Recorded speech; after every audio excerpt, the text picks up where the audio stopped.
you're a kid, seeing your dad go off to work every day just to come back with enough food to put on the table.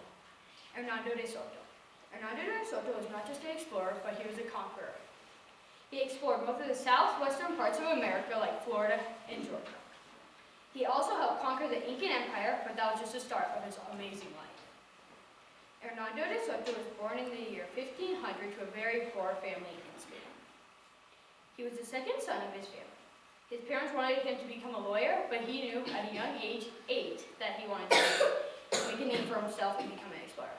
He wanted to go to war because it was one of the only ways for him and his family to make some money. Hernando de Soto, going into the military, was very nervous because it was his first time at war.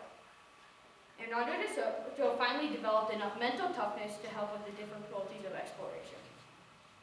In 1514, Hernando de Soto was just 14 years old when he joined an expedition to the West Indies. In 1532, Hernando de Soto went to Peru. In Peru, he explored the highlands and discovered the Incan Empire. In 1533, Hernando de Soto's soldiers conquered the Incan Empire. In the voyage, he learned how to navigate a ship and how to deal against attacks against the natives. After Hernando de Soto conquered the Incan Empire, he went back to Spain with 80,000 ounces of Incan gold. In 1536, he sold all of his gold to fund an expedition to America. He assembled 10 ships, 700 men on this trip to America.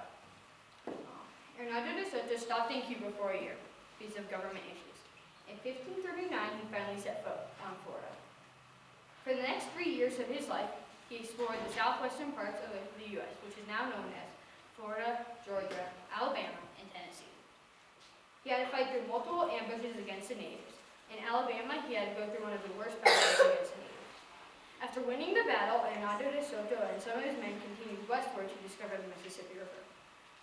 After crossing the Mississippi River, Hernando de Soto had a fever on May 21st, 1542. On the banks of the Mississippi River, he died. But the people who were remaining in his crew sank his body in the river that he discovered.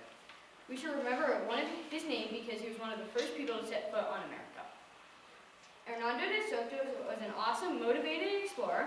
Hernando de Soto's name should be remembered as one of the best explorers of the world at his time. He also explored and founded the Mississippi River. Sadly, he died on the banks of the Mississippi River that he discovered.